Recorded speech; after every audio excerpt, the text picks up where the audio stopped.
ஹைதராபாத்தை சேர்ந்த பியூட்டிஷியனுமான ஸ்ரீஷாந்த் சொல்லப்படுற இளம் பெண்ணுடைய மரண வழக்க பத்தி தான் இன்னைக்கு நம்ம வீடியோல பார்க்க போறோம். இந்த வழக்கு ஆரம்ப கட்டத்துல ஒரு கொலை சம்பவமா இருக்கும்ன்ற கோணத்துல தான் போலீஸ் விசாரணை செய்துட்டு வந்திருக்காங்க. ஆனா மறுபுறம் இது தற்கொலை சம்பவமா இருக்கிறதுக்கான வாய்ப்பு இருக்கிறதா உணர்றாங்க. ஸ்ரிஷா யாரு, அவங்க கொல்லப்பட்டாங்களா இல்ல தற்கொலை செய்துகிட்டாங்களான்றத பத்தி இன்னைக்கு கொஞ்சம் டீடைலா பாத்துலாம். Welcome to DFT crime. நான் உங்கள் பிரியா. நம்ம சேனலுக்கு புதுசா பார்க்க வர வியூவர்ஸ் சப்ஸ்கிரைப் பண்ணிட்டு லைக் ஒண்ணு தருங்க. நீங்க கொடுக்கிற ஒவ்வொரு லைக்குமே அடுத்தடுத்து நான் வீடியோ போடுறதுக்கான புது உத்வேகமா இருக்கும். இப்ப நம்ம வீடியோக்குள்ள போயிடலாம். காக்கிநாடாவை சேர்ந்தவங்க பியூட்டிஷியன் ஸ்ரிஷா. இவங்களுக்கு 10 ஆண்டுகளுக்கு முன்னதா சதீஷ் சந்திரன் சொல்லப்படுற நபர் கூட திருமணமாகி ஒரு பெண் குழந்தையும் பிறந்திருக்கு. ஸ்ரிஷா அதே பகுதியில இருக்கிற யூனிவர்சிட்டியில பிஜி முடிச்சதா சொல்லப்படுது. அவங்க கல்லூரி படிப்பை முடிச்ச கையோட பியூட்டிஷியன் கோர்ஸையும் கத்துக்கிட்டு வந்திருக்காங்க. சின்ன வயசுல இருந்தே ஸ்ரிஷாவுக்கு பியூட்டிஷியன் கத்துக்கிறதுல பெரும் ஆர்வமா இருந்து வந்திருக்காங்க. இதன் காரணமாவே கல்லூரி படிப்பை முடிச்சதுக்கு பிறகு பியூட்டிஷியன் கத்துட்டு வந்ததா சொல்லப்படுது. இதை தொடர்ந்து பியூட்டிஷியன் பயிற்சியை முடிச்ச பிறகு அவங்களே சொந்தமா கடை வச்சு நடத்த ஆரம்பிக்கவும் செஞ்சிருக்காங்க. அந்த சமயத்துல திருமணத்துக்கு பிறகுமே ஸ்ரிஷா தன்னுடைய பியூட்டிஷியன் வேலைய தொடர்ந்துகிட்டு வந்திருக்காங்க. அவங்களுடைய கணவரான சதீஷ் சந்தரும் ஸ்ரிஷா தொடர்ந்து செய்துட்டு வந்த பியூட்டிஷியன் வேலைக்கு ஒத்துழைப்பு கொடுத்து வந்திருக்காரு. ஸ்ரிஷாவுடைய கணவரான சதீஷ் சந்தர் ஒரு பிரைவேட் நிறுவனத்துல வேலை பார்த்துட்டு வந்ததா சொல்லப்படுது. அவருடைய மாத வருமானம் வீட்டு தேவைகளுக்கு போதாத நிலையில தான் ஸ்ரிஷா அவங்களுடைய வேலைய தொடர்ந்துகிட்டு வந்ததாவும் சொல்லப்படுது. இதுக்கு முழு ஒத்துழைப்பு கொடுத்து வந்த கணவரும் ஸ்ரிஷாவுக்கு உதவிகரமா இருந்து வந்திருக்காரு. ஸ்ரிஷாவோட கணவர் திருமணமாகி குழந்தை பிறந்த பிறகும் தன்னோட மனைவிய அன்போடவும் பாசத்தோடையும் நடத்தி வந்திருக்காரு. அதோட ஸ்ரிஷா ஒரு பியூட்டிஷியன்றதால பல இடங்கள்ல நடக்கிற சுப நிகழ்ச்சிகளுக்கு தங்கி வேலை முடிச்ச பிறகுதான் வீட்டுக்கு வர்றது வழக்கமான ஒன்னா இருந்து வந்திருக்கு. அந்த சூழ்நிலையிலையும் ஸ்ரிஷாவுடைய கணவர் தன்னோட மனைவி எந்த இடங்கள்ல சுப நிகழ்ச்சிகளுக்கு போய் பியூட்டிஷியன் வேலையை தொடர்றாங்களோ அந்த இடத்துல இருந்து தன்னோட மனைவி கால் செய்த உடனே அந்த இடத்துக்கே போய் தன்னோட மனைவிய கூட்டிட்டு வர்றது வழக்கமா இருந்து வந்திருக்கு. இந்த விஷயங்கள் எல்லாமே தன்னோட மனைவி மேல இருக்கிற அன்பையும் பாசத்தையும் வெளிப்படுத்துற வகையில இருந்து வந்திருக்கு. இதை தொடர்ந்து எப்போதுமே ஸ்ரிஷா தன்னோட வேலைகள்ல பிஸியா இருக்கக்கூடிய ஒரு நபரா இருந்து வந்திருக்காங்க. சின்ன சின்ன சுப நிகழ்ச்சிகள்ல பியூட்டிஷியன் வேலை பார்த்துட்டு வந்த ஸ்ரிஷாவுக்கு ஒரு சுப நிகழ்ச்சியில வேலை பார்த்துட்டு வந்த ஸ்ரிஷாவுக்கு ராஜீவ் சொல்லப்படுற ஒரு போட்டோகிராஃபருடைய அறிமுகம் கிடைச்சிருக்கு. அந்த அறிமுகத்துல இருவருமே நட்பு ரீதியான முறையில பழக ஆரம்பிச்சிருக்காங்க. அந்த நேரத்துல ராஜீவ் தன்னுடைய போட்டோ ஸ்டுடியோலயே வேலை இருக்கிறதா ஸ்ரிஷா கிட்ட சொல்லியிருக்காரு. ராஜீவ் பெரிய பெரிய ஈவென்ட்களை எடுத்து நடத்துறதாலேயே ஸ்ரிஷாவுக்கு ராஜீவ் கிட்ட இருந்து பல பெரிய வேலைகள் கிடைக்கும்ன்ற எண்ணத்துல ராஜீவ் கிட்ட நட்பு ரீதியான முறையில பழக ஆரம்பிக்கிறாங்க. அதே போல ராஜுவும் அவருக்கு கிடைக்கிற ஈவென்ட்டுகள்ல பெரிய பெரிய நிகழ்ச்சிகளுக்கு பியூட்டிஷியன் வேலைக்காக ஸ்ரிஷாவுக்கு பரிந்துரைக்கவும் ஆரம்பிச்சாரு. இப்படியே 2-3 வேலைகள்லயே ஸ்ரிஷா அதிகப்படியான வருமானத்தை பார்த்திருக்காங்க. அதன் பிறகு ஸ்ரிஷா ராஜீவ் கிட்ட அவருடைய ஆபீஸ்லயே வேலைக்கு ஜாயின் பண்றதா சொல்லிருக்காங்க.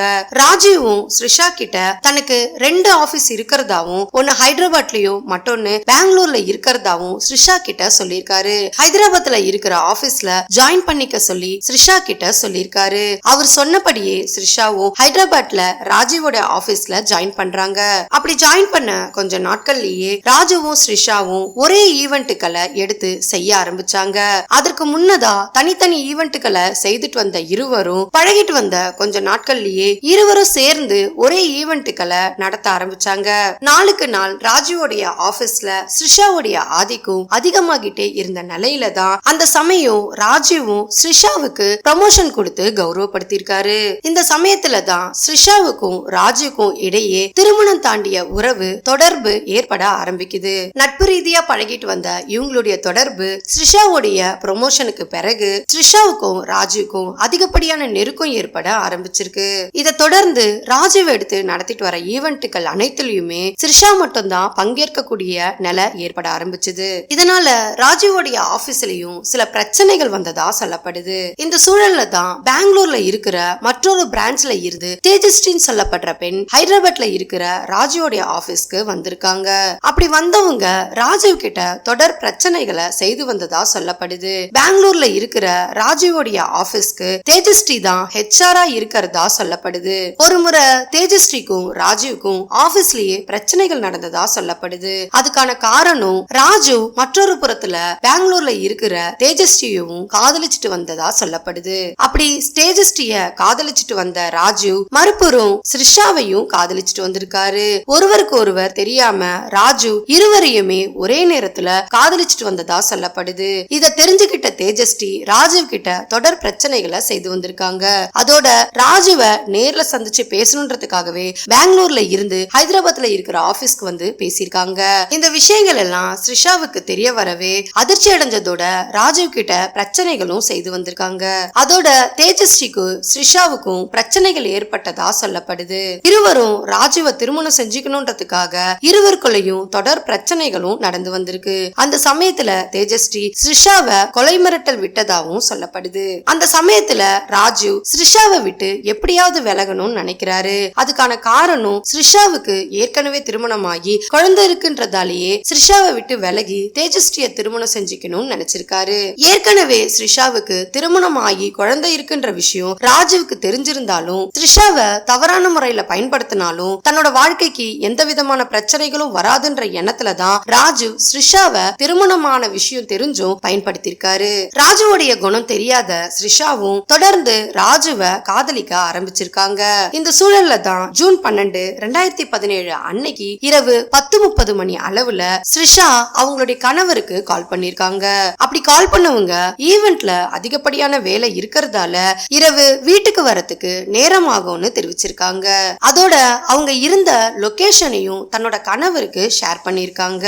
அதன் பிறகு இரவு நேரமாகியும் ஸ்ரிஷா வராம இருந்ததால மறுநாள் காலையில அவங்களுடைய கணவரான சதீஷ் சந்தர் மனைவியோட நம்பருக்கு கால் பண்ணிருக்காரு. அப்படி கால் பண்ணும் போதுதான் அவங்களுடைய மொபைல் எண் சுவிட்ச் ஆஃப் செய்யப்பட்டிருக்குன்றது ஸ்ரிஷாவுடைய கணவருக்கு தெரிய வருது. இதை தொடர்ந்து தன்னோட மனைவிக்கு பல முறைகளுக்கு மேல அழைப்பு கொடுத்தும் மொபைல் சுவிட்ச் ஆஃப் செய்யப்பட்டிருக்கிறதால சந்தேகம் ஏற்பட்ட சதீஷ் சந்தர் உடனடியா ஸ்ரிஷா வேலை பார்க்கிற ராஜுவோடைய ஸ்டுடியோக்கே போய் பார்க்கணும்னு நினைக்கிறாரு. இதையடுத்து ஆபீஸ்க்கு வந்து பார்த்த சதீஷ் சந்தருக்கு பெரும் அதிர்ச்சியே ஏற்பட்டிருக்கு. அந்த ஸ்டுடியோக்கு வெளிப்புறத்துல பல காவலர்கள் குவிக்கப்பட்டிருந்திருக்காங்க. என்ன நடக்குதுன்றது கூட தெரியாம சதீஷ் சந்தர் ஸ்டுடியோக்குள்ள போய் பார்க்கும்போதுதான் தன்னோட மனைவி தற்கொலை செய்து தூக்கு போட்டு இறந்து போயிட்டாங்கன்ற விஷயம் சதீஷ் சந்தருக்கு தெரிய வருது. இத கேட்டு அதிர்ச்சியில உறைஞ்சு போன சதீஷ் சந்தர் என்ன நடக்குதுன்றது தெரியாம கத்தி கதறி அழ ஆரம்பிச்சிருக்காரு. சடலமா கடந்த தன்னோட மனைவி கிட்ட நெருங்கி போய் பார்க்கும்போதுதான் அவங்க உடல் முழுவதும் பல காயங்கள் இருந்தத சதீஷ் சந்தர் பார்த்திருக்காரு. இந்த சமயம் தன்னோட மனைவி தற்கொலை செய்யறதுக்கான வாய்ப்பு இல்லைன்னு காவலர்கள் கிட்ட கத்திருக்காரு. அதுக்கான காரணம் நேற்று இரவு தன்னோட மனைவி சீக்கிரமாவே வீட்டுக்கு வரதா தாங்கிட்ட சொல்லி இருந்ததாவும் அவங்க இருந்த லொகேஷனை தனக்கு ஷேர் பண்ணிருக்கிறதாவும் காவலர்கள்ட்ட சொல்லிருக்காரு. மறுபுறம் ஸ்ரிஷா உடலை மீட்டு போலீஸ் அட்டாப்சிக்காக அனுப்பி வச்சிருக்காங்க. இதை தொடர்ந்து போலீஸ் இந்த வழக்குடைய தீவிரத்தை உணர்ந்து தீவிரமான விசாரணைய நடத்த ஆரம்பிச்சாங்க. இதுக்காக பல குழுக்களை அமைச்சு விசாரணைய மேற்கொள்ளவும் செஞ்சிருக்காங்க. சம்பவம் நடந்த அன்னைக்கு ஸ்ரிஷா கூட ராஜு மற்றும் அவருடைய நண்பரான ஷவன் இருந்திருக்காருன்றது போலீஸ் உறுதிப்படுத்திருக்காங்க. இதை அடுத்து இருவரையும் கைது செய்த போலீஸ் தொடர் விசாரணைகளை நடத்த ஆரம்பிச்சிருக்காங்க. ஷவன் கிட்ட நடத்தப்பட்ட விசாரணையில ஷவனும் ராஜுவும் சேர்ந்துதான் ஹைதராபாத் மற்றும் பெங்களூர்ல இருக்கிற ஈவென்ட் ஆபீஸ்களை நடத்தி வர விஷயம் தெரிய வந்திருக்கு. ராஜு கிட்ட தொடர் விசாரணைகளை போலீஸ் நடத்தி வந்தாங்க. அதுக்கான காரணம் சம்பவம் நடந்த இடத்துல ராஜுவோடைய மொபைல் எண் மட்டும் இருந்ததாலேயே ராஜு கிட்ட கடும் விசாரணைகளை நடத்திருக்காங்க. அப்படி நடத்தப்பட்ட விசாரணையில ராஜு ஒருவருக்கு ஒருவர் தெரியாம இரு பெண்களையும் காதலிச்சிருக்காருன்றது தெரிய வந்திருக்கு. போலீஸ் கிட்ட கொடுத்த வாக்குமூலத்துல தனக்கும் ஸ்ரிஷாவுக்கும் தொடர்பு இருந்தது என்னவோ உண்மைதான்னு சொல்லியிருக்காரு. ஆனா ஸ்ரிஷாவுடைய கொலைக்கும் தனக்கும் எந்த ஒரு சம்பந்தமே கிடையாதுன்னு தெரிவிச்சிருக்காரு. ஸ்ரிஷாவே தான் தற்கொலை செய்துகிட்டதா போலீஸோடைய வாக்குமூலத்துல தெரிவிச்சிருக்காரு. தேஜஸ்ரீய 3-4 ஆண்டுகளா காதலிச்சுட்டு வந்த நிலையில ஸ்ரிஷா தன்னை திருமணம் செஞ்சுக்கும்படி தன்னை தொடர்ந்து வற்புறுத்திட்டே வந்ததா சொல்லியிருக்காரு. இதனால வேற வழி இல்லாம தன்னுடைய நெருங்கிய நண்பரான ஷவன் கிட்ட இந்த விஷயத்தை பத்தி நான் ஷேர் பண்ணதா சொல்லியிருக்காரு. அப்படி சொல்லி வருத்தப்படும் போது ஷவன் தனக்கு தெரிஞ்ச எஸ்ஐ ஒருவர் இருக்கிறதாவும் அவர்கிட்ட சொல்லி இந்த பிரச்சனைகளை எப்படியாவது முடிவுக்கு கொண்டு வரலான்னு சொல்லியிருக்காங்க. இதையடுத்து ஷவனும் ராஜீவும் இருவரும் சேர்ந்து ஸ்ரிஷாவை எப்படியாவது ஏமாத்தி குக்கனூர்னு சொல்லப்படுற பகுதியில இருக்கிற எஸ்ஐ கிட்ட கூட்டிட்டு போலான்னு சொல்லியிருக்காரு. ஷவனுக்கும் எஸ்ஐ பிரபாகரன் ரெட்டிக்கும் நீண்ட வருட நட்பு இருந்ததா சொல்லப்படுது. இந்த நட்பின் அடிப்படையிலேயே எஸ்ஐ பிரபாகரன் கிட்ட இந்த பிரச்சனைய எப்படியாவது முடிவுக்கு கொண்டு வரணும்னு நினைச்சிருக்காங்க. அதுக்காக ஸ்ரிஷா ஸ்ரிஷாவை பொய் சொல்லி எஸ்ஐ இருக்கிற ஹெட் குவார்டர்ஸ்க்கு கூட்டு போயிருக்காங்க. ஸ்ரிஷா கிட்ட தேஜஸ்ரீ மேல கம்ப்ளைண்ட் கொடுக்கணும்னு சொல்லி தான் ஸ்ரிஷாவை ஹெட் குவார்டர்ஸ்ல இருக்கிற எஸ்ஐ பிரபாகரன் கிட்ட கூட்டிட்டு போயிருக்காங்க. அங்க போனதும் எஸ்ஐ மற்றும் ஸ்ரவன் ராஜீவ் சேர்ந்து மது அருந்தினதா சொல்லப்படுது. அப்படி மது அருந்தினதுக்கு பிறகு ஸ்ரவனும் ராஜீவும் புகைப்பிடிச்சிட்டு வரதா ஸ்ரிஷா கிட்ட சொல்லிட்டு ஹெட் குவார்டர்ஸ விட்டு இருவரும் வெளிப்புறத்துக்கு வந்திருக்காங்க. அந்த சமயம் எஸ்ஐ பிரபாகர் ரெட்டி ஸ்ரிஷாவை தவறுதலா பயன்படுத்துறதுக்கு முயற்சி செஞ்சதா சொல்லப்படுது. அந்த சமயம் ஸ்ரிஷா இதை எதிர்பார்க்காத வகையில கத்தி கூப்பாடு போட ஆரம்பிச்சிருக்காங்க. இந்த சத்தத்தை கேட்ட ஸ்ரவனும் ராஜீவும் உடனடியா ஹெட் குவார்டர்ஸ்குள்ள ஓடி போயிருக்காங்க. அந்த சமயம் இரவு 2:30 மணின்றதால வெளியிடங்கள்ல இருக்கிற நபர்கள் யாருக்காவது ஸ்ரிஷாவுடைய சத்தம் கேட்க போதுன்ற பயத்துல மறுபடியும் ஹெட் குவார்டர்ஸ்ல இருக்கிற ரூமுக்கு ஓடி போறாங்க. அந்த சமயம் ஸ்ரிஷா எஸ்ஐ பிரபாகரன் கிட்ட தான் அந்த மாதிரியான பெண் கிடையாதுன்னு வாக்குவாதத்துல ஈடுபட்டிருக்காங்க. எந்த பிரச்சனைக்காக கூட்டிட்டு வந்து என்ன செஞ்சிட்டு இருக்கீங்கன்ற கேள்விகளை அடுக்கடுக்கா கத்தி கேட்க ஆரம்பிச்சிருக்காங்க. அந்த சமயம் ராஜீவ் கத்த வேண்டாம் சொல்லி ஸ்ரிஷாவை அடிச்சதா சொல்லப்படுது. அந்த நேரத்துல எஸ்ஐ பிரபாகரனும் குடிச்சிருந்ததால ஸ்ரிஷா கத்தி கலட்டா பண்றதாலேயே ஸ்ரவன் கிட்டையும் ராஜீவ் கிட்டையும் ஸ்ரிஷாவை இங்க இருந்து கூட்டிட்டு போகும்படி சொல்லியிருக்காரு. இதையடுத்து ஸ்ரிஷாவை அந்த இடத்தை விட்டு வெளியேற்றணும்னு நினைச்ச ஸ்ரவனும் ராஜீவும் உடனடியா ஸ்ரிஷாவை அவங்களுடைய கார்ல ஏத்திக்கிட்டு அவங்க ஆபீஸ்க்கு போகணும்னு முடிவெடுக்கிறாங்க. அப்படி அங்க இருந்து கிளம்பும் போதும் ஸ்ரிஷா தொடர்ந்து ராஜீவ் கிட்டையும் ஸ்ரவன் கிட்டையும் பிரச்சனைகளை செய்துகிட்டே தான் கார்ல கிளம்புனதா சொல்லப்படுது. அப்படி கார் கிளம்பி ஹைதராபாத்தை நோக்கி வர்ற வழியில ஸ்ரிஷா 2 முறைகளுக்கு மேல கார் கதவை திறந்து தற்கொலை செய்வதற்காக முயற்சிகளை செய்திருக்காங்க. அந்த ப்ராசஸ் நடக்கும் போது ராஜு கார் ஓட்டிட்டு இருந்தவரு அந்த காரை ஸ்லோ பண்ண ஆரம்பிச்சிருக்காரு. அப்ப கூட ஸ்ரிஷா தொடர்ந்து ராஜு கிட்ட சண்டைகளையும் பிரச்சனைகளும் போட்டு கத்திக்கிட்டே வந்ததா சொல்லப்படுது. ஸ்ரிஷாவை எப்படியாவது அமைதியா இருக்க வைக்கிறதுக்காகவே ராஜு ஸ்ரிஷாவை முகத்திலையும் தலையிலையும் தாக்கியிருக்காரு. அப்படி தாக்கப்படும் போது ஸ்ரிஷா கோவப்பட்டு கார் கதவை திறந்துகிட்டு வெளிப்புறத்துல கத்திக்கிட்டே ஓடி இருக்காங்க.